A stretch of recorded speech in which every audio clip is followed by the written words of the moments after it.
Fala meu amigo, fala minha amiga botafoguense, sejam muito bem-vindos a mais um vídeo, mais um conteúdo aqui do canal Estrela Gloriosa. Para você que não me conhece, me apresento, eu sou o Julião, sou o idealizador e o criador desse canal que traz informações diárias do Fogão para você, torcedor botafoguense.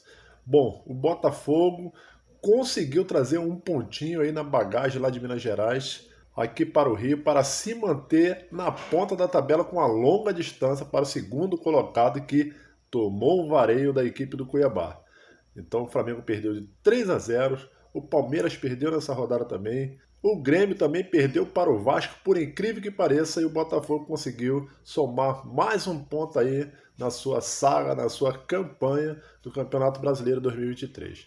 Então vou trazer aqui um corte aqui do Linha de Passe da ESPN. Assista o corte aí, deixa o seu like, deixa o seu comentário, compartilhe nas suas redes sociais, naquele grupo de amigos botafoguenses e estamos juntos. Saudações alvinegras. Volta com Linha de Passe, a gente estava papeando aqui sobre Tiquinho Soares, né? Já tinha tomado amarelo, tá fora, mas vai perder a Sul-Americana agora no meio de semana. O Botafogo tem uma vantagem mínima contra o Guarani do Paraguai.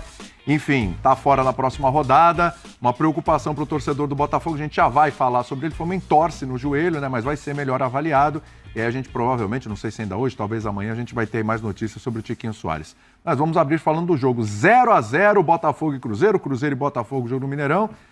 E aí, André, eu acho que assim como o torcedor do Santos sentiu muito a oportunidade de ter vencido o Botafogo e não conseguiu, acho que hoje o Cruzeiro também, o torcedor do Cruzeiro sente que poderia ter sido melhor, poderia ter vencido o Botafogo numa atuação bem abaixo do time da Estrela Solitária, hein, André? Sim, você tem razão. Boa noite, William. Boa noite, meus amigos. Uma ótima noite a todos em casa. Talvez o Cruzeiro tenha sido até agora a equipe no Campeonato Brasileiro que melhor marcou o Botafogo. Perfeito. E isso não significa que o Cruzeiro apenas marcou o Botafogo, porque talvez alguém tenha pegado o jogo só no segundo tempo ou no trecho final. O Cruzeiro teve mais chances, trabalhou demais nos últimos minutos do jogo, ali minutos finais, mais acréscimo. Esse jogo poderia ter terminado com vitória do Cruzeiro e não seria algo vítima só dessa pressão, resultado apenas dessa pressão no final. O Cruzeiro foi o time que, se houvesse um vencedor no Mineirão hoje, o futebol nem sempre respeita essas coisas, teria sido ele e com méritos pelo quadro geral, digamos assim, por tudo que o Cruzeiro fez e o Botafogo mais deixou de fazer do que fez do ponto de vista ofensivo. O Cruzeiro marcou muito bem, o Cruzeiro teve a bola, o Cruzeiro tentou, o Cruzeiro buscou, mas não conseguiu. O jogo não foi muito bom de maneira geral. Os jogos do Botafogo, pela liderança que está estabelecida e porque o Botafogo já está em uma posição, vencendo, claro, de eliminar datas, né, Sim. do Campeonato Brasileiro, e a contagem de vitórias ela vale, porque eu acho que o cálculo, tendo como base a pontuação média dos vice-campeões, serve como ferramenta para o Cruzeiro para o Botafogo se sentir mais próximo do troféu, mesmo que nós estejamos na metade do campeonato. Então as partidas do Botafogo elas são obrigatórias também por isso. E o Botafogo teve, como você disse, um jogo abaixo hoje, não conseguiu fazer a bola sair do seu campo da forma como costuma fazer. O Tietchan não teve uma boa atuação, até foi substituído no segundo tempo. O Bruno Lage trocou também referência no ataque, começou sem, depois colocou um jogador para tentar por ali. De toda forma, talvez a atuação contra o Santos não tenha sido algo pouco característico do momento atual do padrão do Botafogo. Tenha sido um jogo em que as coisas realmente não aconteceram, o Botafogo conseguiu tirar, né, aqueles 2 gols que evitaram a derrota. No jogo de hoje, outro empate, mais uma atuação abaixo do líder do campeonato. A gente vai ter que ver o que o Botafogo vai fazer nas próximas rodadas, especialmente no Campeonato Brasileiro, e se, infelizmente, o Tiquinho Soares ficar fora por um tempo um pouco maior, tomara que não, mas lesão no joelho sempre chama muito a atenção e é claro que inspira todos os cuidados, mas a gente vai ter que esperar para ver se o Botafogo está num momento de oscilação ou se foram coisas que logo serão resolvidas pelo seu novo técnico. Sim. Prof, você que é goleiro e dos bons, vamos colocar um pouquinho na conta do Perry, né? Que no final do jogo, inclusive, a gente viu aí, salvou o Botafogo mais uma vez, né? Nessas horas, você tem um excelente goleiro, que a campanha do Perry nesse Campeonato Brasileiro é maravilhosa, Acho que ele é o líder, inclusive, entre os goleiros no Bola de Prata. Mais uma vez, acaba salvando o Botafogo. Mais uma vez, William, boa noite para você, para os companheiros, para os fãs do esporte, mas eu acho que com uma diferença. O PR salvou o Botafogo em alguns jogos em que o Botafogo também apareceu muito e bem no ataque. Essa, para mim, foi a pior partida do Botafogo no campeonato inteiro. Mais do que nas derrotas, né? O Botafogo perdeu para Atlético Paranaense e Goiás, jogando mais do que jogou hoje. E até tem uma segunda partida, que eu acho que foi a segunda pior, que o Botafogo também vence com um gol de pênalti do Tiquinho contra o Cuiabá. Concordo. Né? Fora isso, todas as partidas mostraram um Botafogo muito intenso no jogo. Um Botafogo que não perdia divididas, um Botafogo com fôlego. Hoje o Botafogo foi chutar a primeira bola de verdade para o gol na metade do segundo tempo com o Segovinha. E eu acho que ficou só nesse chute no alvo mesmo. No jogo todo. Muito foi só pouco. Esse. Tanto que os destaques... Bom, coletivamente o time não funcionou.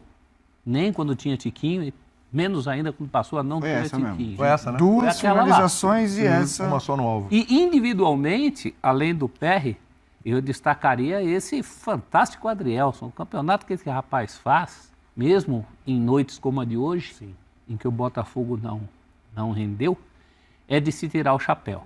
Agora, um time que alcança o nível de pontuação, não de jogo, o turno está só virando.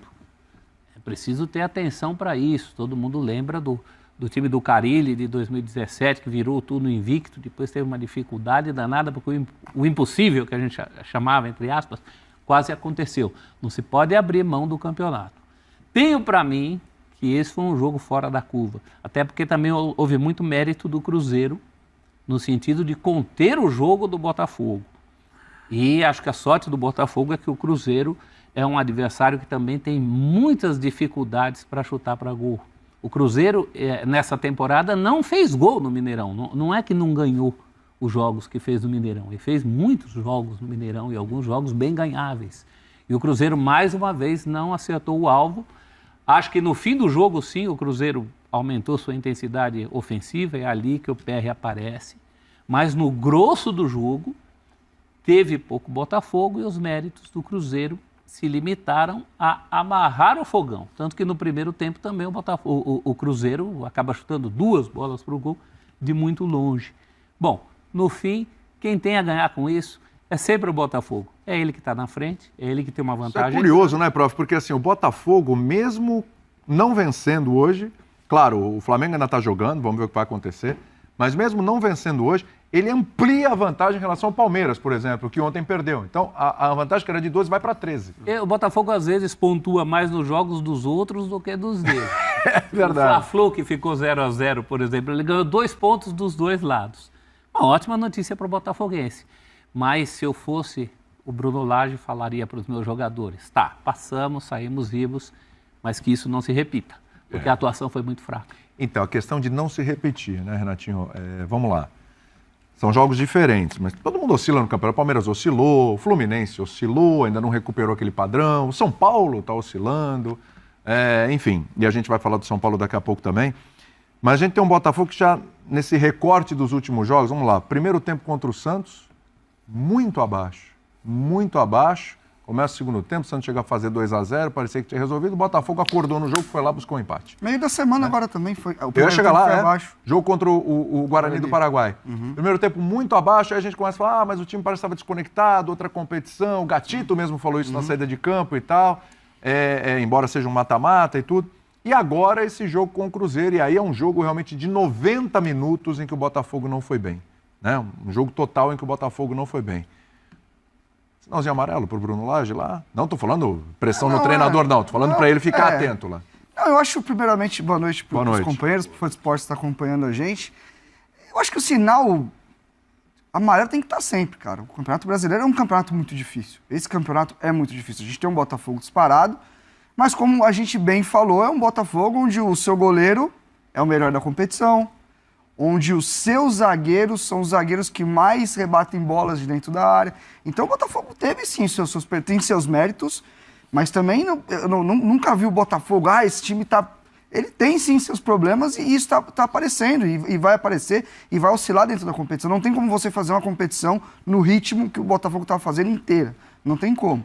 O Para mim, o mais preocupante hoje, obviamente que a gente não tem dados, a gente não tem exame, tudo desses jogadores, os testes que eles fazem. Mas foi o jogo que eu achei que fisicamente o Botafogo esteve mais abaixo, além da atuação. Eu concordo com o professor que é uma das piores atuações do Botafogo no campeonato, mas a incapacidade do time ganhar duelos, do Também time acelerar, isso, é isso. Acabou dando numa má atuação. É isso. Não era o Botafogo da pegada. Porque assim, o Botafogo fez vários jogos onde ele ficava se fazendo de bobo assim, de morto, dava bola para o adversário. Só que o time, quando retomava a bola, ele tinha punch. Ele chegava na frente, ele conseguia carregar a bola até a área do adversário. Hoje isso não aconteceu. Contra o Grêmio foi isso. Foi isso. E muito por mérito do Cruzeiro também. Acho que a gente também não tem que deixar de analisar, porque o Cruzeiro fez na questão estratégica. O Cruzeiro, eu concordo que ele, ofensivamente, ele é um time ainda que vai desenvolver.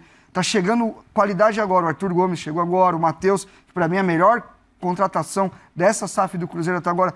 Jogou hoje seu primeiro jogo e para mim fez uma estreia positiva, mas o Cruzeiro teve muito mérito porque a transição defensiva do Cruzeiro foi muito boa. O Cruzeiro também, quando o Botafogo recuperava a bola, o Cruzeiro estava muito encaixado para neutralizar essa saída rápida. Só que essa saída rápida não aconteceu. Eu fiquei durante todo o jogo na expectativa. Lá o Botafogo se fazendo de morto. Daqui a pouco ele encaixa um contra-ataque. Ele não aconteceu. Não conseguiu. Eu senti um time com menos capacidade de brigar, de ir pro choque, que é muito característica desse time. E eu acho que nesse sentido o Cruzeiro foi muito melhor. Nesse sentido preocupa, porque você já poupou pouco no meio de semana. E o final, né, Renato? Porque na pressão do Cruzeiro... O time foi desfazendo. Você viu um Botafogo torcendo pro jogo acabar. É isso. O quanto antes. E meio incapaz de fazer a bola ficar longe do seu campo. Tudo Aí bem. você não tem o Tiquinho, que é o cara que prende também. É bola parada, jogada aérea, isso é o normal de um time que está em casa e se julga merecedor, né? Porque eu acho que algo que eu não disse, a minha impressão é que as pessoas no Cruzeiro devem estar satisfeitas com a atuação de hoje, não só por terem feito frente ao líder do campeonato de igual para igual, mas por terem jogado melhor do que o líder do campeonato. O torcedor terminou feliz vendo as imagens? O torcedor contente, cantando. Isso eu acho importante para um time que está fazendo o tipo de campeonato que o Cruzeiro está fazendo. Mas desculpa, o Renato. Não, é isso. Eu acho que é muito do torcedor entender onde ele está. Às vezes é um pouco difícil. Todo mundo começa... Eu já ouvi de treinador isso. As 20 torcidas do campeonato, quando começa o campeonato, acho que vai ser campeão. Aí é difícil. Aí fica complicado, né, Maurão? Tudo bem? Boa noite, William, companheiros. Abraço enorme ao fã de esportes. Assim, eu tenho um cunhado que é cruzeirense. Eu liguei, ele falou, pô, eu tô na fazenda, não tô conseguindo ver o jogo, tô desesperado aqui. Eu falei, não, fica tranquilo que o primeiro tempo foi horroroso. Não tinha sinal lá? Não tinha um Star Plus lá pra ele? Não, ele tava lá cuidando. Não tava no Star Plus ele tava trabalhando lá e tal.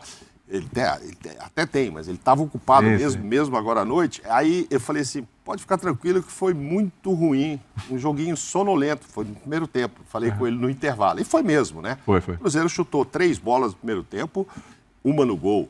E o Botafogo nenhuma. E vamos lembrar que o Tiquinho machucou aos 45. Então, você teve o Tiquinho ali o tempo todo. Acho que o jogo não bom, vamos dizer assim, não vou dizer um jogo ruim, mas não bom do Eduardo influencia muito. O cara ali do meio que faz a articulação. E ele não foi brilhante hoje. Acho que isso acontece também. No segundo tempo, depois eu vou perguntar se meu cunhado assistiu ou não. Estou falando do Zé Flávio lá de Patrocínio. É o seguinte... Eu acho que ele seguiu trabalhando, viu? Eu acho que continuou trabalhando, né? Mesmo que já tivesse encerrado o trabalho, ele arrumou mais alguma coisa. Mais um jeito. Mas aí foram o quê? 10 finalizações do Cruzeiro no segundo tempo, 3 no gol, etc. E aí tivemos uma, né, que já falamos aqui, só do Botafogo, no alvo e 2. E aí brilharam o Lucas Perry, que vocês já falaram e tal. Então, quando você diz assim, tá satisfeito? Não sei, eu acho que antes do jogo, eu vou perguntar isso pra ele. Como ele não assistiu, eu acho que antes do jogo... Fecharia um 0x0. Fecharia. Assinaria. É a história de ontem do Corinthians com o Inter, lá fora de casa. Aí depois o cara vê o jogo, o time tem um a menos, que não foi o caso, leva um gol no finalzinho, pô, mas esse 2x2, um gostinho frustrante. Então, esse segundo tempo, eu acho que deixa no torcedor um gostinho frustrante. Acho que antes não, pô, empatei com o líder, pô. Consegui tirar um ponto, ou eu fazer um ponto e não deixar ele ganhar e tal. O que pese ser em casa, né? Pese ser em casa, mas o Cruzeiro não vem... O senhor falou aí das maravilhas que o Cruzeiro tem feito em casa, então não... Mas pelo segundo tempo, a gente vê aí as jogadas, tal, todas essas do segundo tempo, o PR lá, ó, bela defesa e tal. Então aí eu acho que fica aquele gostinho, puxa vida, podia ter batido o líder. É a história do Santos lá, com 2-0. Teve mais chance, né? Tá com 2-0, com 38 do segundo tempo. Não, exato. Aí você fala, puxa vida e tal. Agora o que vai acontecer com o Cruzeiro, com o Botafogo, ele tem uma vantagem muito grande ainda, né? A gente falou aqui, o Flamengo, que ainda está jogando, aí ele ganhou com relação ao Palmeiras, ganhou pontos. Ganhou um pontinho. Com relação ao Palmeiras que perdeu, tem o Flamengo ainda jogando hoje, mas o Grêmio também perdeu, hein? Que é verdade. O Grêmio que seria o vice-líder. Sim, né? exatamente. Não é mais. Mas o Grêmio é que estaria ali porque tem o jogo a menos. É difícil? Contra o Corinthians, jogo a menos em São Paulo. Mas enfim, é o que se fizesse os pontos, fizesse 3 hoje e ganhasse esse jogo de diferença, é o que estaria na vice-liderança e também perdeu. Então, assim, pro Botafogo está tudo muito administrável, né? Muito administrável. Ele pode se dar o luxo de fazer isso, ele pode perder 3 jogos e os outros todos, pelo menos um grande candidato ali atrás, tem que ganhar os 3 para encostar. Mas a qualidade, a gente olhando estes jogos, hoje, por exemplo, com posse de bola muito pequena, 35%, não é todo jogo que ele tem, a maioria, mas costuma também ficar, às vezes, com 50%. Você falou do jogo do Guarani, quando joga em casa e tal. Hoje parece que assim, não sei, estava sonolento esse Botafogo, mas passa um pouco, na minha opinião, pelo cara ali do meio. Lógico, o Tiquinho não jogou o tempo todo, é o cara que faz os gols, mas eu entendo que o Eduardo é bem fundamental aí. Se você for olhar nesse meio-campo, comparar ele com o Tietê, com os outros, ele foi abaixo da qualidade que ele tem. É isso aí, meus amigos, tamo junto, vamos ficar por aqui, esse é o vídeo de hoje. Eu peço aí aquela força no canal, deixe seu like, comentário, compartilhe nas suas redes sociais e estamos juntos. Eu peço ao Pai que continue abençoando, sustentando a sua vida, a sua casa, a sua família. Saudações alvinegras sempre.